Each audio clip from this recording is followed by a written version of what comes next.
Welcome to my channel.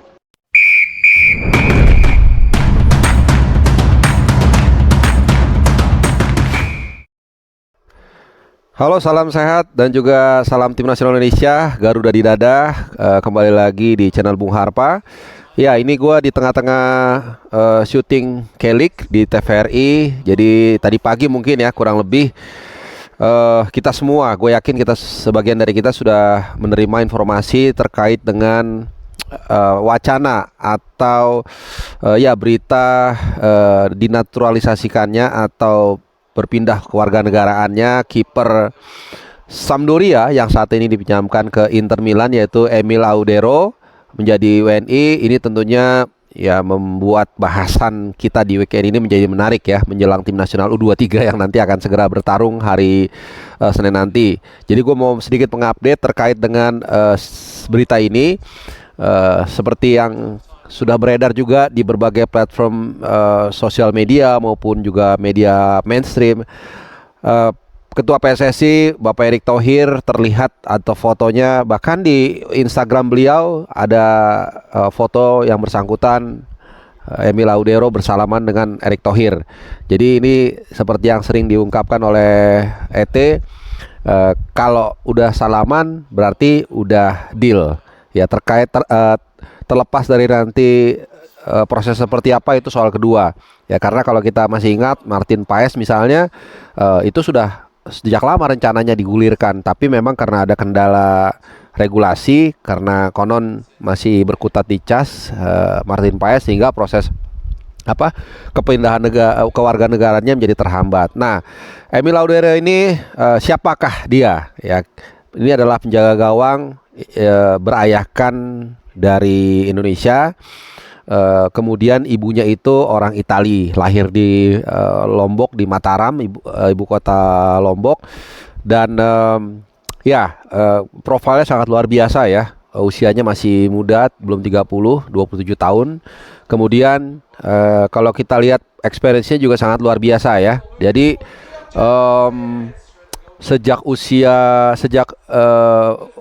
usia belasan tahun lah, dia selalu rutin membela tim nasional Italia di kelas usia, mulai dari U16, U17, U18, U19, U20 sampai dengan U21 ya. Jadi terakhir kali dia membela Azzurri di kelas usia itu 2019 lalu ya. Setelah itu kan sudah ke senior, jadi sudah sudah tidak dipanggil lagi ya. Walaupun tentunya skill seperti dia buat kita ini sangat luar biasa diperlukan. Apalagi kalau kita bicara secara ini ya, nggak tahu ya, mungkin juga karena ada darah Italinya, jadi secara postur dia juga cenderung lebih tinggi dari rata-rata orang Indonesia. Bukan sedikit ya, banyak, 192 cm.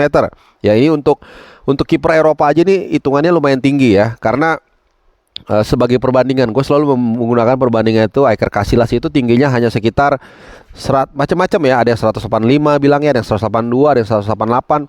Tapi setahu gue tingginya Casillas itu 185 lah kurang lebih. Jadi tidak sampai 190.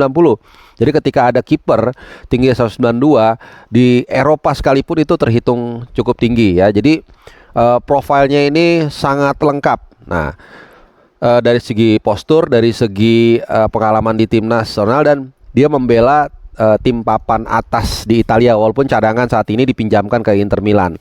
Jadi sejauh ini sampai dengan detik ini yang gue tahu, Emil itu masih berstatuskan pemain Sampdoria. Nah, ini sedikit kalau kita mau bernostalgia dengan kiper dan Sampdoria, ini sepertinya dua kata yang sangat-sangat lekat atau selalu dekat dengan Indonesia.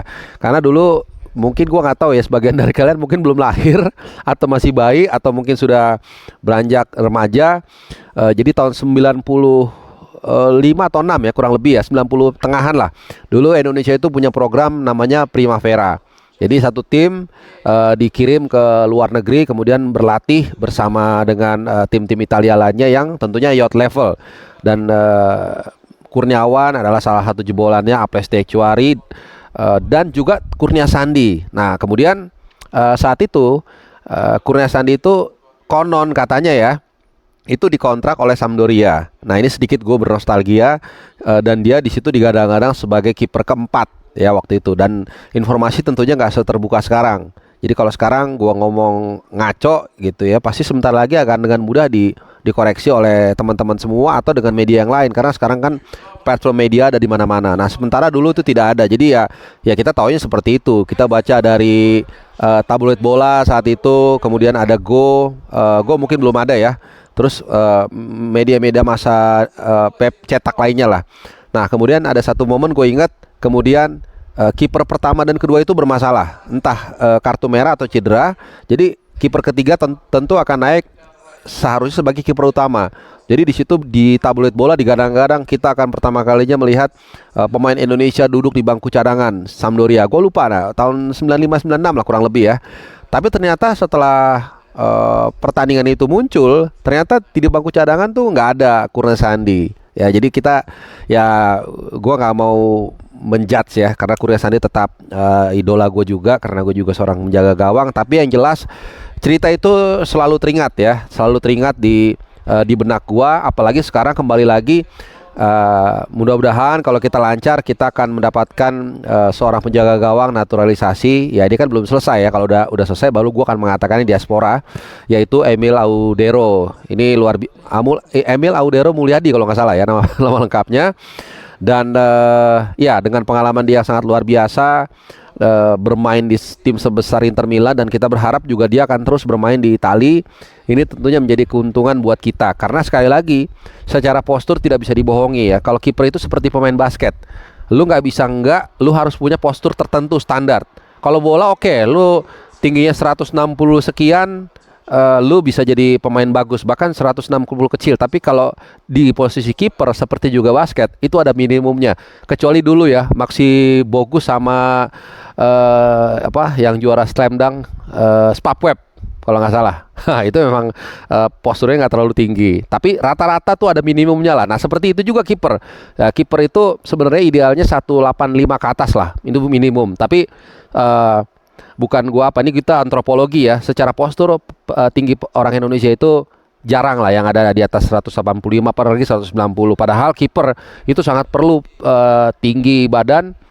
Walaupun di era kiper sekarang itu bukan hanya tinggi, bukan hanya refleks yang bagus, tapi juga ada dua hal penting yang harus dimiliki sebenarnya. Ini yang paling utama, yaitu reading the game, sehingga untuk memudahkan kiper itu untuk mengantisipasi bola, dan juga positioning gitu ya. Dan itu ada di Emil Audero. Gue sempat mengintip lah cuplikannya. Gue nggak terlalu mengikuti dia saat di Sampdoria, tapi ngeliat permainannya dia punya itu. Dan yang paling up to date juga saat ini adalah kiper itu harus bisa build up serangan.